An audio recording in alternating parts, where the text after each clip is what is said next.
America. America, my name is Osei-Frimpong. I come to you live every Thursday about this time. On Monday, I do a relationship show. On Thursday, I do a more politics show. Today, I'm going to talk about polite Zionism. Now, polite Zionism, or in America, we can just call it normie Judaism.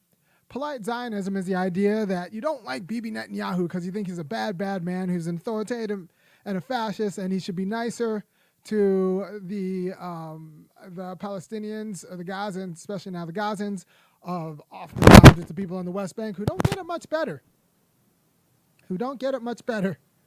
But you just think that Bibi Netanyahu is the worst thing on earth, but you support the state of Israel being a Jewish ethno-state that's also a kind of democracy. By the way, you can't be both an ethno-state and a democracy, because what happens when you lose a religion? That means you lose, if you're outside of the religion, that means you're outside of any sort of civil authority against that religion, right?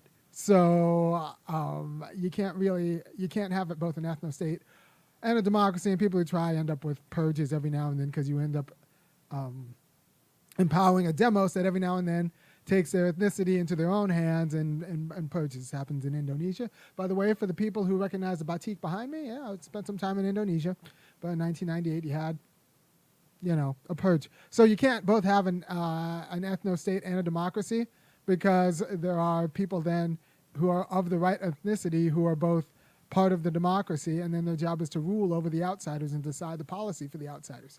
So you have a de facto apartheid state, or a highly qualified democracy. So you can't have both an ethno-state and a democracy, because everyone's not going to be equal under law. You can't prosecute civil rights violations, especially market-based ones, when as an ethno-state you're allowed to play favorites, and you're allowed to have the government support you playing favorites, and even play favorites for or against your team or the other team. That's part of what it is to be an ethno-state. So you can't be both a Jewish state and a democracy. So I think US aid should be tied to secularizing Palestine/Israel, Israel/Palestine, but Joe Biden disagrees with me because he's said something completely different. All right, so Joe Biden, I also would lump into the group of polite Zionists. Don't like Bibi Netanyahu, have huge reservations. They don't like his judicial overhaul. They don't like the way he's prosecuting this war in Gaza, but they still think Israel should have a state, should be a state for the Jews. And they'll give reasons like, well, we need a place where we'll definitely feel safe. Well, let's be honest now. The last massacre didn't happen on the main line of outside of Philadelphia, right? The massacre happened outside of a concentration camp in Israel.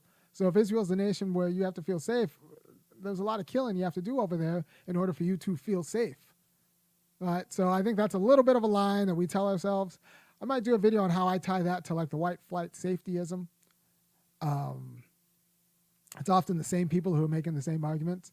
So if you don't need you're not any safer in Israel than you are in Oregon.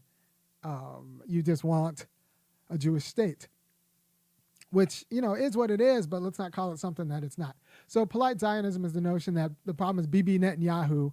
And before that, it was Ariel Sharon. And with the first intifada, the other intifadas, it was Yitzhak Rabin. The problem is these bad guys. But what happens when you get a soft person in there is that the Palestinians want their land back, and they then use all their resources to try to get it. So then you have to elect a bad guy because you want an ethno-state. Ethno-states take bad guys. And this reminds me of the scene from A Few Good Men that I'm going to play right now, where Colonel Jessup is charged with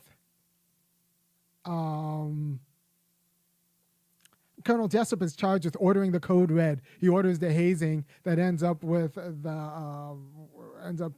believe, a death of one of the service members. But then he has to kind of distance himself from the hazing. But finally, he gets questioned about whether he ordered the code red.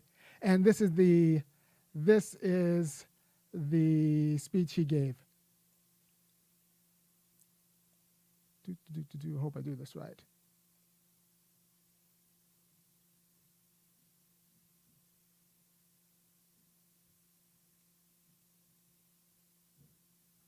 So yes, this is.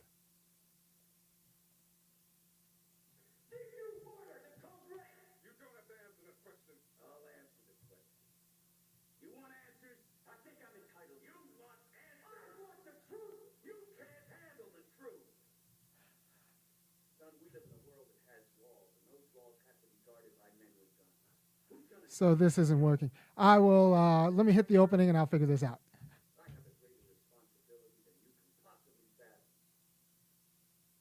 So let me hit the opening, which I know will work. To the beat, y'all.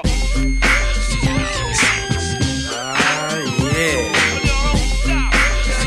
Sound good to me. Never change the ways for the world or the government. If I was the president, then I would state facts. You leave it up to me, I paint the White House black and it can feature in your front. To the beat, y'all. Yeah.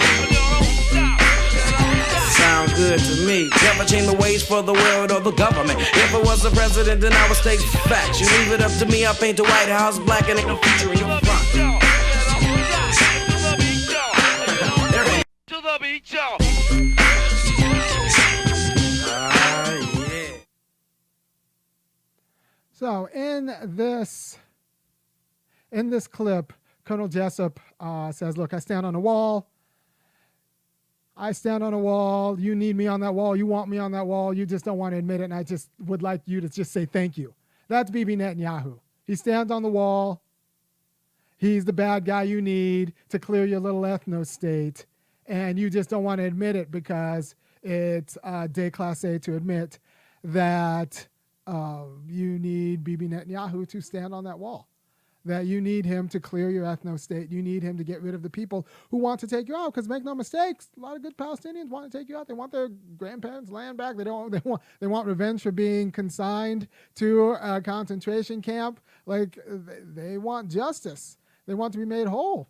And you don't want to give anything because you're a polite Zionist who really believes that like either the religion or your power entitles you to the state. You just don't want to admit that it takes a Bibi Netanyahu in America, it's an Andrew Jackson or whatever, to secure it from sea to shining sea. We don't want to admit that that's what it took, right?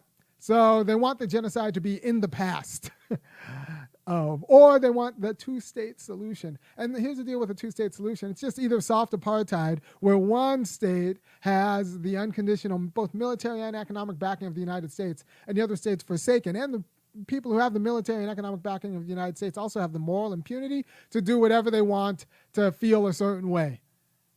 So they'll impose blockades, like the other state will get the Cuba treatment. It will be an awful situation. It'll be an awful situation because it's not like it's two states with benevolent trading arrangements. No, one has the lifeline blood of the United States and the other one's screwed. So the two-state solution's a myth. It's one state. You need a secular state, and that's the way to get justice. But that means a lot of soft Zionists have to admit that Israel's not theirs. They don't get what they want. They have to share immigration policy and concerns with the Palestinians. And, the right of return might have to go away. And there are a lot of other issues that have to be negotiated. But soft Zionists don't want to negotiate anything. What soft Zionists want is to not have to be confused with the bad manners and ghost tactics and murderous sensibilities of hard Zionists, right? You don't want to admit that you need Colonel Jessup. You need me on that wall. You need him on that wall if you want your ethno-state, if you want your ethno-state democracy. You just don't want to admit that. I actually respect the right flank that just admits that, like, yeah, we need Sharon if we want to keep some semblance of peace. Not Sharon, Netanyahu. Could have been Rabin. You need that guy. And if you don't want to admit that you need that guy, and a lot of, honestly, I'll tell you the truth, and I'll say this is the kind of stuff where I'm going to lose my Jewish followers and my lady followers by saying it's a feminization of politics that wants nice things that wants nice things but doesn't want to take the responsibility for dealing with and policing other people with regard to their nice things. So, the polite Zionism is very popular among Jewish women. The polite Zionism is very popular among people who don't expect to get their hands dirty in order to sustain the nice things that they have, right? So I have more respect for the people who both want an ethno-state and admit that this is what you have to do to secure it than I have for the people who want an ethno-state but don't want to admit that this is what it's going to take in order to secure it. I have the most respect for the people who say we shouldn't really have ethno-states. We really shouldn't have ethnic democracies because that's an internal contradiction. By the way, if you support what I'm doing, go ahead and go to www.funkyacademic.com and kick in $5, $15, and $50 a month, because I think that I'm screwing up access to a lot of progressive wealth, and I have an aspiration to send my kids to a winter soccer camp, 3-day camp, $275 each, and so I want to dedicate these last shows to making sure I can do that without screwing up some other bills. So if you want the Osei-Frimpong's kids, and I got 3 of them, and 6, 8, and 11 to go to winter soccer camp, go to www.funkyacademic.com, because I'm giving you a quality of clarity that you're not getting from your mainstream or even your internet outlets who don't want to tick off polite Zionist money, because, American Judaism is polite Zionism. It's polite Zionism. When you could say that, that's like being Islamophobe and saying that like all the Muslims are bad. Well, listen, every mosque wasn't saying you get, a zillion virgins if you bomb the World Trade Center. That wasn't even normie Islam. That wasn't normie Muslim. That was a few radical, sects preaching that. But U.S. Judaism can exist without Zionism. However, U.S. Judaism right now is Zionist. Like normie conventional synagogues without with very kind of staid people are saying prayers to Israel and saying that the entire community includes the state of Israel, and peace in the state of Israel as a Jewish state is, part of what it is to be a Jew. That's normie U.S. Judaism. It's much more benign. But the problem is peace in the state of Israel, minus the ultra-Orthodox who don't believe in states, right? But the ultra-Orthodox of any religion don't really believe in states, because it's just a, diversion from the divine. So, normie Judaism in the United States is polite Zionism. Normie Judaism of the United States is polite Zionism. It's a planting flowers for Israel. It's all of that stuff. It's the prayers folded into the service. It's not, we need to genocide the Palestinians. That's impolite Zionism. Polite Zionism is we just want a peaceful state. The thing is, if you want a peaceful state, it's going to remember. It's going to take a Bibi, and we can't be surprised when it takes a Bibi, right? So polite Zionism is still a problem. Actually, I think polite Zionism is more of a problem and more insidious than the hard Zionism of the regular Orthodox and kind of the more conservatives, right? Because the hard Zionism actually knows what it takes to do the job. The polite Zionism are the wives of the people who know what it takes to do the jobs. And I think that's a problem. By the way, if you